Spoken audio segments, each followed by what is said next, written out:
महापरिनिर्वाण दिनापूर्वी बाबासाहेब आंबेडकरांचं स्मारक पूर्ण होणार असं मुख्यमंत्री देवेंद्र फडणवीस यांचं आश्वासन आहे। इंदू मिलमधील डॉक्टर आंबेडकरांच्या स्मारकाबद्दल त्यांनी आश्वस्त केलं आहे।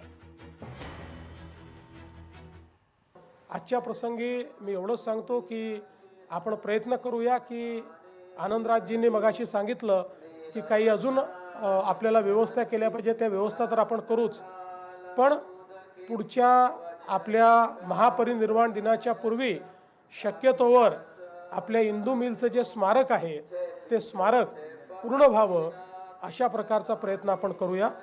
मला कळत नाही ते करण्यासाठी इंदू मिलची जी जागा दिली त्याच्यानंतर हे स्मारक करायला एवढा उशीर का होतोय याचं उत्तर मोठे मोठे रस्ते इन्फ्रास्ट्रक्चर प्रोजेक्ट्स यांचे होतात, पण हे स्मारक जे आपल्या सगळ्यांचं श्रद्धेचं स्थान आहे, आस्थेचं स्थान आहे, ते का पूर्ण होत नाहीये आणि याचं उत्तर खरं तर महाराष्ट्र सरकारला द्यावं लागेल।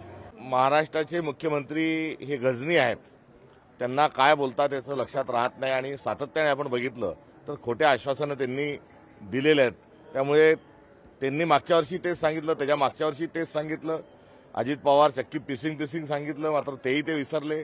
लाडक्या बहिणीचे 1,500चे 2100 करू तेही विसरले, शेतकऱ्यांची कर्जमाफी करायची तेही विसरले। अशी काही खूप मोठी शृंखला आहे, त्यामुळे ते जे सांगतात ते त्यांच्या लक्षात राहील की नाही यावर शंका आहे। लोकशाही मराठी ऐका, पहा, जागरूक रहा।